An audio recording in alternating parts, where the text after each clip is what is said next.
Brazilian soccer player Bruno with ordering the murder of an ex-lover. O ex-goleiro Bruno, repórter Matheus Coelho. Argued with your wife, or even hit a woman. There's no way. Husband and wife fights are no one's business. To change his bad boy image. That interview was not a good one. I made a mistake. I now apologize in front of the cameras to all the women who are upset with me. Many footballers have found themselves in legal action. Diego Maradona, Eric Cantona, George Best, Joy Barton, Adam Johnson, all with varying charges. One case though in particular stands out amongst the rest. Bruno Fernandes, known as Goleiro Bruno, committed a crime you've never heard of.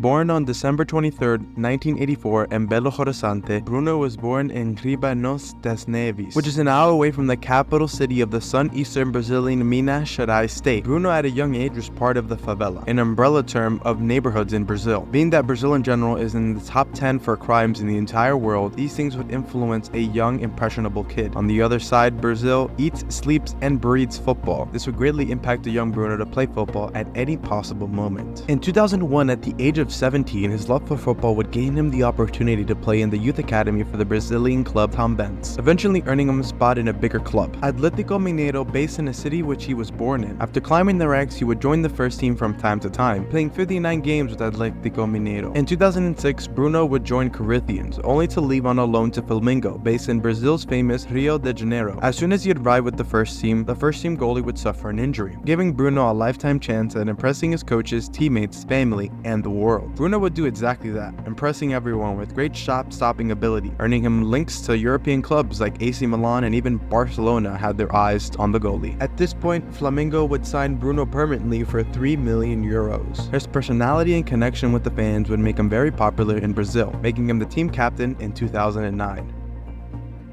Prosecutors have charged Brazilian soccer player Bruno with ordering the murder of an ex-lover who allegedly was trying to prove he was the father of her young son. Shortly after, on the 9th of June 2010, the athlete's former mistress, Eliza Samudrio, would disappear. Eliza and Bruno had spent time together before 2010, eventually splitting sometime that year. Eliza would later tell Bruno in early 2010 that she was pregnant with his child, later having the little boy. But Bruno wasn't so happy. Bruno wanted nothing to do with the child. And so in the middle of having transfer talks with AC Milan, Eliza would sue Bruno for not supporting their child. This all led to the major news outlets covering Eliza's disappearance. After several leads surrounding Bruno would bring the police back to himself, they got a warrant for his arrest. And while prosecuted, Bruno would state that he had nothing to do with what happened. But the police would get Bruno's cousin, Jorge Rosa, prosecuted as well. Jorge would state that Bruno was all in the disappearance of his former mistress, causing Bruno to later confess about orchestrating a former police officer and an associate of Bruno to go out and threaten Eliza. With these new leads, the police would go to the former police officer and the associate of Bruno to dig out more evidence, eventually confirming the worst thing possible. They all went out to kill her. Bruno would later confess that he did not order them to kill her. Before her disappearance, Eliza went to the police claiming that she had been held captive, forcing her to take an illegal abortion drug. While Bruno's associates were doing this, he allegedly put a gun to her head and told her, "You don't know who I am or what I'm capable of. I'm from the favela." In a statement to the police, Jorge claimed he and another person picked up Eliza and her son after she accepted an invitation by Bruno to talk about the paternity claims, holding her and her son captive for 6 days. Eliza was then allegedly handed over to a former military policeman, Santos, who would then kill her in front of the baby while playing music in the background to silence her screams. Bruno's kid would later be thrown away in the Brazilian slums. Luckily, the child is now being looked after by Eliza's mother. After being killed, Bruno's associates would dispose of the remains by putting them under concrete and fed to dogs. Despite his football history and his fame, nothing would change the terrible connection to this gruesome case. Bruno would be released by his club and told that there is no lawyers to fight against this. After almost 3 years, Bruno would then be arrested on multiple charges of murder, kidnapping, hiding a body, conspiracy, and corruption of minors for a sentence of 22 years. Only 22 years for all the crimes, whether it was because of his fame or the help of connection provided to him, or even the lack of 100% evidence to his name, but 22 years was the amount given. In February 2017, Bruno's lawyers will file a petition to release him because of the slow processing of an appeal request. This request actually went through, and Bruno had some teams knocking on his door.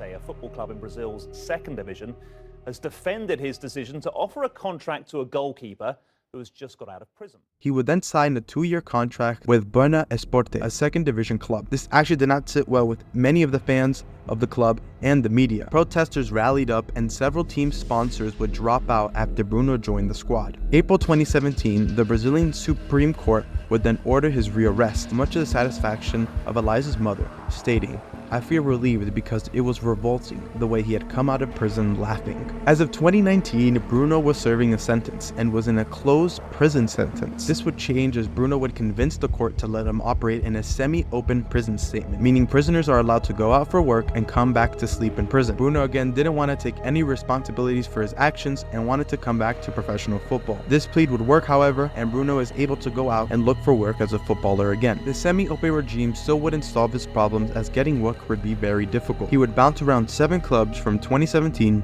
till 2022. While men like this deserve life sentences for their evil actions, life in the end isn't fair, and we all have to accept that people around this could have a dark past that we didn't even know about.